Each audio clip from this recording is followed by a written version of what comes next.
Bom, uma curiosidade sobre a distribuição normal é quando a gente fala do teorema do central do limite. Porque segundo esse teorema, mesmo que uma variável não possua distribuição normal, é possível que as médias dessa variável tenha distribuição normal ou aproximadamente normal. Então é mais ou menos assim que funciona. Imagine que eu tenho um indicador que é a quantidade de defeitos por peça que eu estou medindo. Então, se eu faço essa medição por peça ou por hora, por exemplo, é comum que essa distribuição não seja normal, porque a gente já viu, por exemplo, que se eu estou medindo a quantidade de defeitos por peça, a tendência é que eu tenho o quê? Uma distribuição de Poisson, por exemplo, né? É normal.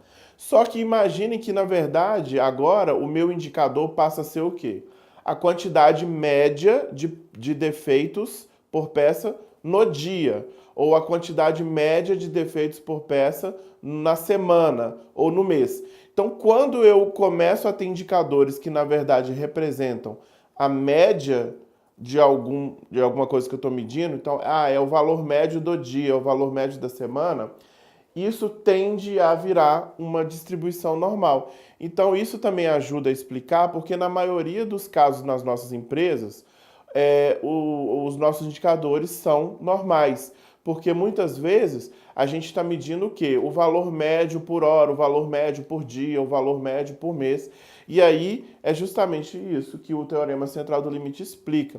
Mesmo que a medição, se a gente fizesse uma medição individual daquele item, né, daquela questão, por exemplo, quantidade de defeitos, mesmo que essa medição fosse, por exemplo, uma distribuição de Poisson, a média desses valores já começa a se aproximar de uma normal. E aí, essa é a questão, e por isso que a distribuição normal aparece tanto para a gente, né, nos nossos processos. Ok? Então, é uma curiosidade.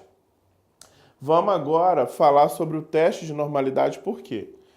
Se eu estou dizendo que a distribuição normal é a mais conhecida, é a que mais aparece, como é que eu vou saber se os meus dados realmente possuem a distribuição normal?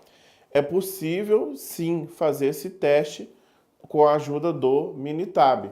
Então, o teste de normalidade é super simples de fazer e de analisar. Muito bem, então vamos aprender aqui a fazer o teste de normalidade. Nós abrimos aqui o arquivo, temos uma base de dados com 50 valores, 50 linhas aqui a gente consegue ver cada coluna. Uma primeira coluna do indicador tempo até a falha, a outra o indicador produtividade do operador. O que a gente quer fazer é testar a normalidade de cada um. Então, para isso a gente vai escolher aqui no Minitab o menu Stat, Estatísticas Básicas, e vamos até o teste de normalidade. Clicamos aqui no teste de normalidade, vamos fazer um de cada vez. Primeiro, o tempo até a falha, escolho essa variável, clico em OK para finalizar. Simples assim. Tenho aqui já o primeiro resultado. O tempo até a falha, a gente vê que o p-valor é baixo, realmente os dados não são normais. Aí eu volto para fazer a da produtividade. Uma curiosidade, quando a gente quer voltar para fazer a mesma ferramenta, a gente pode clicar nesse atalho, que é editar a última caixa de diálogo. O que ele vai fazer? Ele vai abrir para mim o teste de normalidade para eu poder editar. E aí eu troco tempo até a falha por produtividade do operador. Só faço isso, clico em OK novamente, já está resolvido.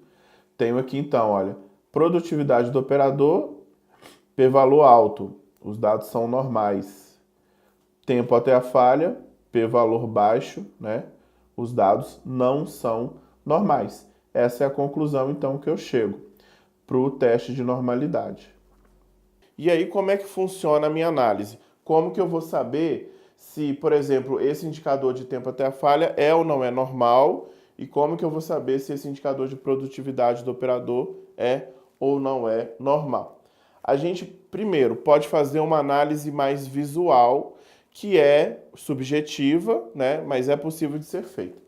Veja bem, essa linha vermelha representa justamente a frequência acumulada de uma distribuição normal. Como o meu eixo aqui, ó, o eixo do meu gráfico é logarítmico, o eixo logarítmico para a distribuição normal, essa distribuição acumulada, ela vira uma reta. Então, essa linha vermelha, basicamente, ela é a curva normal sendo representada aqui através de uma reta.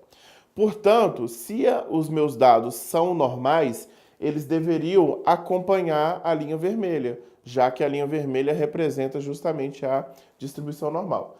Veja que para a produtividade do operador, os meus dados, né, que são os pontos azuis, eles acompanham bem a linha vermelha, né? Foge aqui um pouquinho no final. Já para o tempo até a falha, eu tenho, né, situações aqui mais fora da linha vermelha. Então, visualmente, de forma mais subjetiva, eu já imagino que esse indicador de tempo até a falha não deve ser normal, não deve ter uma distribuição normal. Já o indicador da produtividade é possível que ele seja normal. Mas como é que eu vou ter certeza?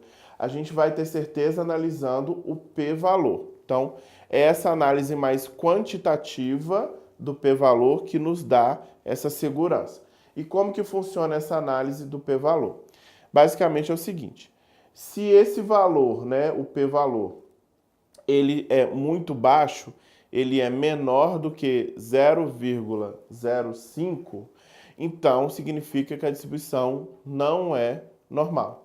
Já se o p-valor for mais alto, se ele for maior do que 0,05, significa que os dados são normais. Então, por exemplo, se o p-valor for igual a 0,2, 0,3, 0,8, né, valores desse tipo, 1,2, 1,5, são valores altos, significa que a distribuição é sim normal. Mas se os valores são muito baixos, 0,001, 0,005, né? 0, então significa que a distribuição não é normal. E é o que acontece aqui, olha. Eu uso essa regra de decisão do p-valor, né? Se o p-valor é maior ou igual a 0,05, significa que eu tenho sim uma distribuição normal.